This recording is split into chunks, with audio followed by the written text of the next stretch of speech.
Hi, today is our second week of the Enlightenment, and we'll be talking about women, rights, and reason, and sort of the relationship between gender and to some extent gender and race in the Enlightenment. So you have three readings for this section. The first is an excerpt from Mary Wollstonecraft's A Vindication of the Rights of Women from 1792. Sojourner Truth's Ain't I a Woman's speech that she gave in 1851. And then an article from the New York Times from a couple years ago by Brent Staples, an opinion piece on how the suffrage movement betrayed Black women.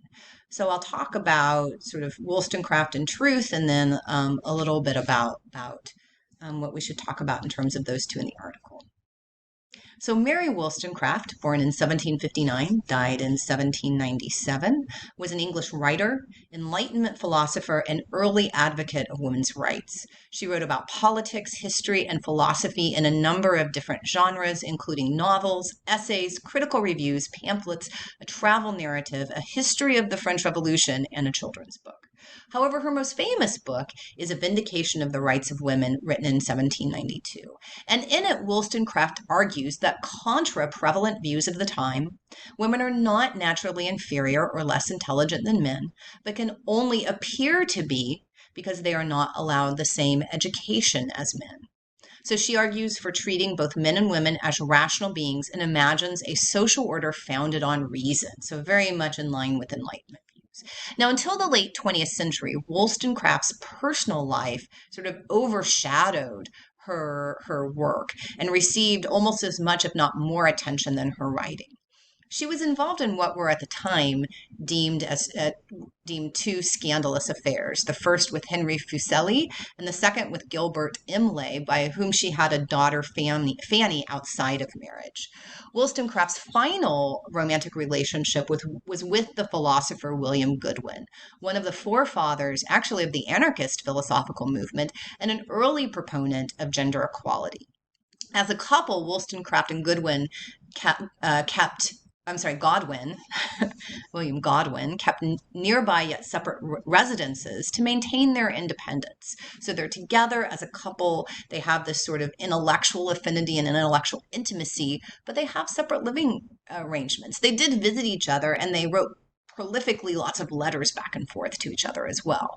However, when Wollstonecraft became pregnant with her second child, her first by Godwin, they decided to get legally married because of sort of the social and implications in terms of scandal. Although ironically, Godwin himself had written against the institution of marriage philosophically, but this was more a pragmatic decision. Not that much long after they got married, Wollstonecraft died at the age of 38, only 11 days after giving birth to her second daughter, Mary. Mary Wollstonecraft Godwin, this daughter, became a writer of great fame in her own right, known to the world as Mary Shelley, author of Frankenstein, one of the foundational novels of the horror genre. So for this class, we're going to be reading a small selection from Wollstonecraft's A Vindication of the Rights of Women. Like Kant and many other Enlightenment philosophers, Wollstonecraft accepts universal human reason and the importance of education, but she is extending these arguments to a case for educating women. So she claims that women are not naturally inferior intellectually or dependent on men, but lack of education has made them so. Women are capable of rationality, according to Wollstonecraft. It only appears that they are not because men have refused to educate them and encourage women to be frivolous. So Wollstonecraft sometimes describes what she sees as silly women as spaniels and toys. But, this is through the way that they have been brought up and educated to be. Wollstonecraft writes that women are, quote, taught from their infancy that beauty is woman's scepter, the mind shapes itself to the body, and, roaming around its gilt cage, only seeks to adorn its prison. So she wants to break women out of this gilt cage that they've been trapped in. And how would you do that? So for Wollstonecraft, a proper education, cultivating rational thinking, would make women good companions, wives, mothers, and citizens. Above all, it would make them fully human, that is, beings ruled by reason. Now, note that it's still kind of about being good companions, wives, and mothers. So there's still some conservativeness here in terms of family structures, in terms of heteronormativity, that sort of thing. But it is a pretty radical argument for its time. It should be noted that this kind of gives a little bit of context that Wollstonecraft is arguing against this idea of sensibility. And in the 18th century, when Wollstonecraft was writing, many physicians and other scientists believed that the more sensitive people's nerves and nervous system, the more emotionally affected they would be by their surroundings. And since women were thought to have a more active nervous system than men, it was also believed that women were therefore more emotional than men, more sensitive to their surroundings and more emotional because of it. So this emotional excess could produce more compassion and sympathy with people in pain, according to this view. But having too much sensibility could limit the ability of people seen as having too much sensibility. It could limit your ability to think reasonably and rationally. In other words, according to this view of sensibility, because of differences in the nervous system, women were sort of hyper emotional and sensitive, which could be positive and include in terms of sympathizing with other people and being compassionate, but which disallowed them to think as reasonably and rationally as men. So it's kind of a silly argument, obviously, but and it kind of has this veneer of science on it too, right? We're observing your nervous system. But, Wollstonecraft is saying no. It's really because what we would say today, women are socialized to act like this. So Wollstonecraft states, quote, "The most perfect education is an exercise of the understanding as in best calculated to strengthening the body and form the heart." In other words, to enable the individual to attach such habits of virtue as will render it independent. So one thing I want to talk about in class, when we discuss this, is what do you think she means by this? What should be the purpose of a good education for Wollstonecraft? So strengthen the body and form the heart, habits of virtue and independence. I think in a lot of ways she's saying a good education promotes reason and independence. But this is where Wollstonecraft is a little different than some Enlightenment thinkers, not others, but some. We shouldn't also completely dispense with emotion and sentiment. A proper balance is the best. And this is really about attaining virtue, right? It's about sort of independence and cultivating reason, but also not over emotionality, but sort of also, cultivated sort of appropriate amount of emotion and sentiment too. So this is kind of it's an interesting perspective, and I think very sort of uniquely from her perspective as being a woman growing up at the time that she did. But is she really saying that all women, and for that matter all men, should have access to the same education? Is hers really a completely egalitarian argument? So she states in her preface that, quote, "My main argument is built upon this simple principle, that if woman be not prepared by education to become the companion of man, she will stop the progress of knowledge and virtue, for truth must be common to all."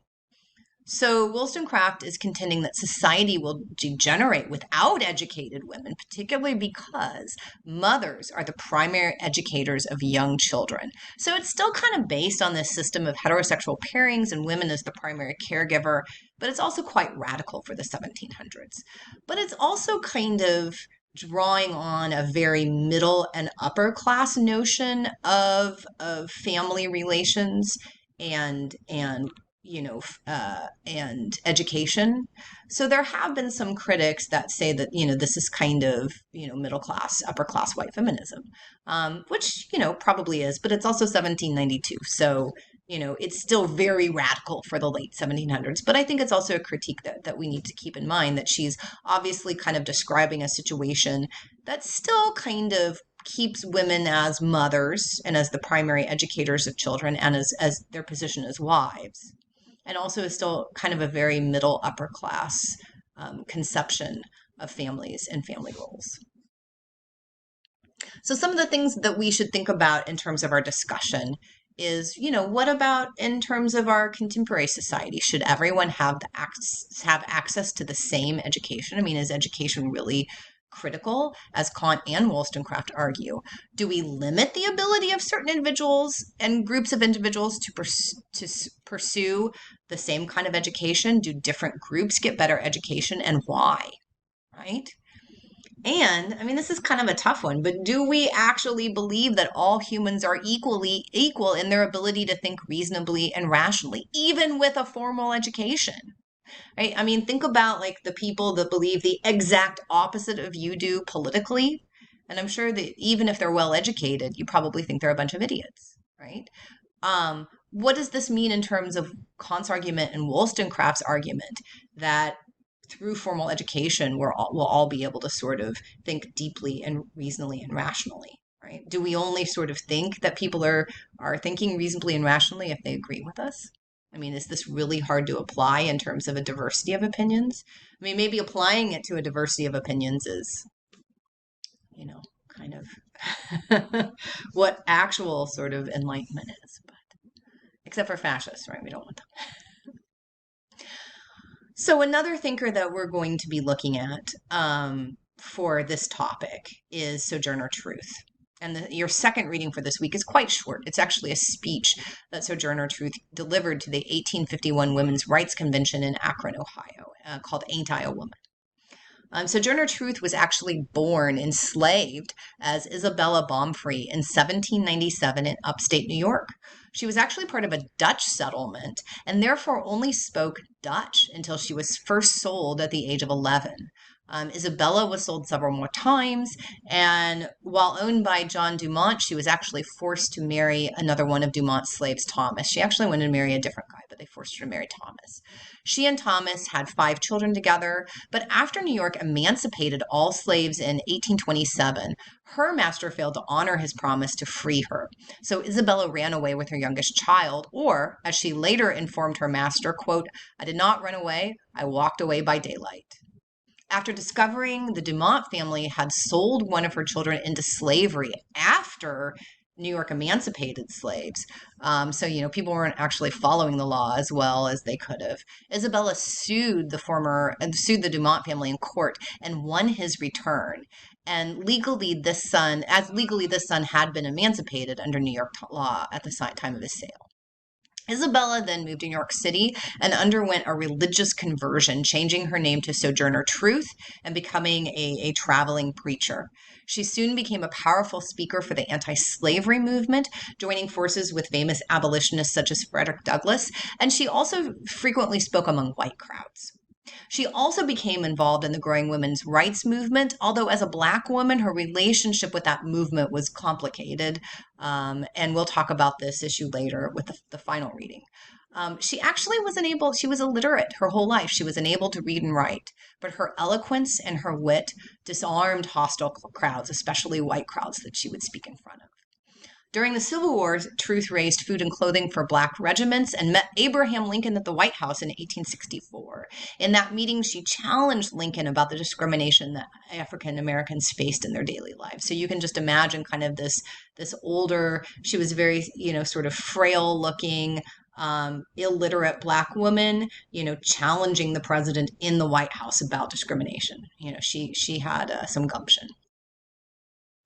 After the Civil War, she worked as a counselor to newly freed slaves and petitioned the government for public lands to be set aside in the West for African Americans. Sojourner Truth died in Battle Creek, Michigan in 1883. So when you read the short speech of Truth, think about the distinction she is drawing between her experiences as a Black woman and the experiences of many of the white women that she's giving this speech to. And think about how this also may intersect with class. Also, what is her argument about the strength of women in general? And how do you think this is countering common perceptions about women during the mid-1800s? And how is this kind of similar and different to some of the common perceptions that Wollstonecraft is also talking about that women faced, 50 years earlier in her context? Finally, what is Truth saying about the relationship between what she calls intellect and rights? What about the uneducated and less intelligent? Don't they deserve the same rights? Are we privileging education as the only way for humans to achieve Kant and Wollstonecraft's goals of equality through the cultivation of reason? Or perhaps Truth is gesturing to a broader conception of human reason. And these are all things we'll talk about. Your final reading is a New York Times opinion piece from a couple years ago by Brent Staples called How the Suffrage Movement Betrayed Black Women. So Sojourner Truth's complicated relationship with the women's suffrage movement in the mid 1800s is part of a larger story that lasts, for 100 years and longer, about how many women of color are left out and even betrayed by women's rights movements, in the 1800s, 1900s, even today. So when you were reading this assigned short article about the suffrage movement, think about how the relationship between the relationship between the women's suffrage movement in the U.S. and structures of white supremacy. So how did white women betray Black women, and why? What are some of the ways also that white and Black women viewed suffrage differently, and why? So how did Black women's Blackness and femaleness together give them different experiences and a different perspective on women's rights? And actually, later in the class, when we talk about sort of identity politics and we read a 1970s document called the Combahee River Collective Statement, we'll be talking about these issues under the idea of intersectionality. Finally, I want us to think about these issues in the context of historical memory. I mean, this year, 2020, is the 100-year anniversary of women getting the right to vote in the United States, or at least some women, right? That's something the article will talk about. So I want us to think about, in our discussion, how we remember historical movements like women's suffrage, like women getting the right to vote, and how the narrative gets written and who's included in it and who is excluded from it and why.